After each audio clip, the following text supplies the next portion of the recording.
Assalamualaikum warahmatullahi wabarakatuh. Perkenalkan, nama saya Radin Suryani Ababil dengan NIM 2103656 dari kelas PJKR 21.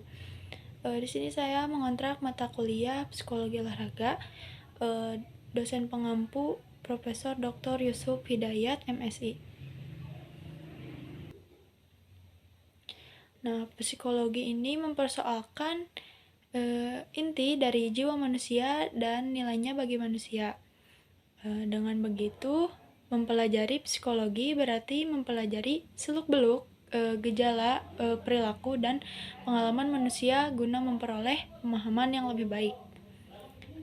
Itu menurut Moon, Fernald, dan Fernald 1969. Psikologi olahraga itu sendiri tidak hanya fokus pada penampilan semata, juga pada faktor-faktor pribadi dan sosial.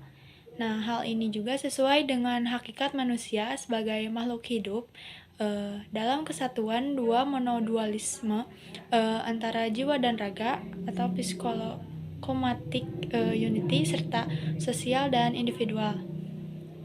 Nah, sebagai sebuah bidang kajian terapan, psikologi olahraga juga mempelajari seluk-beluk individu dan perilakunya dalam latar olahraga dan latihan.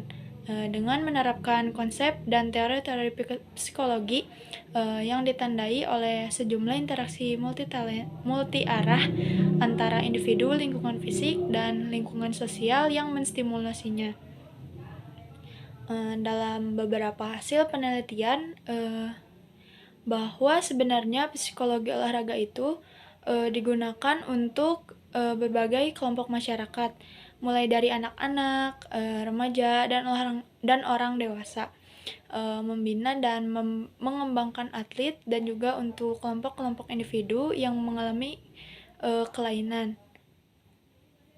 Ketika psikologi olahraga diterapkan di lingkungan pembinaan olahraga, peserta didik individual maupun tim, maka biasanya atlet melakukan program latihan keterampilan psikologis atau Psychological Skill Training, atau juga bisa disebut PST. Nah, sedangkan jika digunakan di lingkungan sekolah, dalam kelas pendidikan jasmani disebut psikologi pendidikan jasmani atau Psychological Education Psychology, dan dapat digunakan untuk meningkatkan konsentrasi belajar, kepercayaan diri, motivasi belajar, mengurangi kecemasan, dan lain-lain.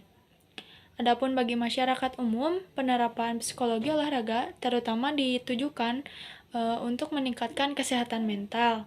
Nah, biasanya disebut psikologi latihan atau exercise psikologi.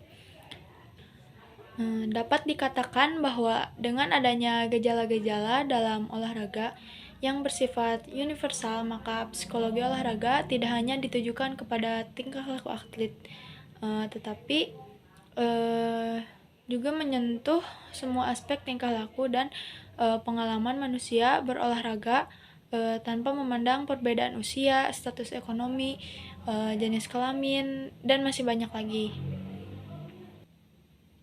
Saking banyaknya dan luasnya bidang garapan psikologi olahraga memberikan pemahaman bahwa sebenarnya psikologi olahraga itu terkait dengan bidang-bidang lain seperti psikologi perkembangan, psikologi belajar, psikologi kepribadian, psikologi sosial, dan psikometri. Pada orientasi psikologi olahraga yaitu sebuah bidang terapan dalam psikologi yang masih relatif baru. Orientasi psikologi olahraga juga merangkum 3 bidang seperti orientasi utama, orientasi keperilakuan, psikologis, dan perilaku kognitif. Pada orientasi keperilakuan, ini didasarkan pada perilaku siswa atau atlet dan guru ataupun pelatih. Nah, sebagai akibat dari pengaruh lingkungan. Nah, pengaruh faktor lingkungan ini manifestasinya dalam bentuk penguatan dan hukuman. Nah, keduanya merupakan umpan balik sosial atas perilaku yang ditampilkan oleh atlet, pelatih, dan atau pembina olahraga. Selanjutnya, orientasi psikofisiologis. Pandangan ini didasarkan pada proses fisiologis otak dan pengaruhnya pada aktivitas jasmani. Nah, lebih khusus pada denyut jantung, aktivitas gelombang otak, dan potensi aksi otot. Hubungan antara proses psikologis dengan aktivitas latihan dan olahraga memiliki pengaruh signifikan terhadap pengukuran kesehatan dan keselamatan serta peningkatan penampilan olahraga. Nah, selanjutnya ada orientasi perilaku kognitif.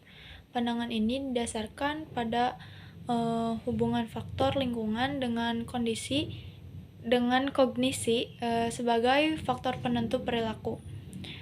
Dalam hal ini, kemampuan kognisi atlet menggerakkan perilakunya untuk melakukan evaluasi tentang kepercayaan diri, kecemasan, orientasi tujuan, imaginity, mental, dan motivasi intrinsik yang dimilikinya. Nah, pada pelaksanaan program latihan keterampilan psikologis ini merupakan contoh khas dari orientasi perilaku kognitif. Nah, salah satu contoh bentuk intervensinya antara lain melalui metode terapi perilaku kognitif.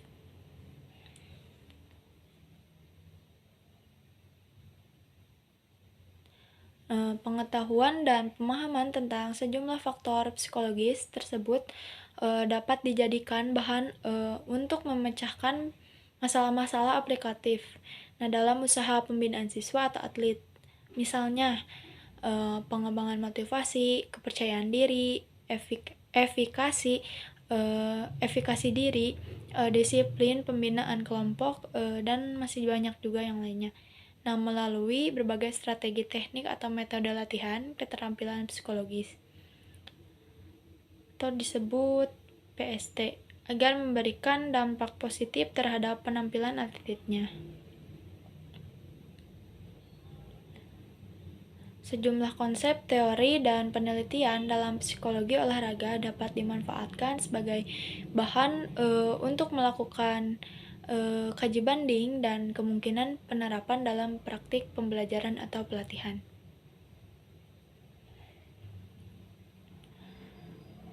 Sebagai suatu ilmu, secara umum, psikologi olahraga memiliki manfaat yang sama dengan manfaat ilmu pengetahuan, yaitu untuk menjelaskan, memahami, meramalkan, dan mengontrol. Demikian juga untuk para profesional seperti guru dan pelatih olahraga, manfaat psikologi olahraga ini merujuk kepada manfaat ilmu secara keseluruhan. Secara umum yang telah diketahui, ada 6 masalah dan tantangan dalam pengembangan psikologi olahraga di Indonesia. Yang pertama, adanya pandangan bahwa psikologi olahraga merupakan bidang kajian yang kurang penting. Yang kedua, penelitian-penelitian yang dilakukan masih berupa penelitian replikatif dan terbatas jumlahnya. Yang ketiga, partisipasi dalam penelitian dan program terapan yang bertujuan mencari pemecahan terhadap masalah olahraga seperti sangat terbatas. Nah, yang keempat, terbatasnya para pakar psikologi olahraga. Yang kelima, terbatasnya penelitian yang bersifat komparatif. Yang keenam, penelitian-penelitian yang dilakukan masih bersifat sporadis. Nah, kurang lebihnya ya, semoga apa yang telah saya sampaikan bisa bermanfaat bagi kita semua. Terima kasih dan sampai jumpa kembali. Assalamualaikum warahmatullahi wabarakatuh.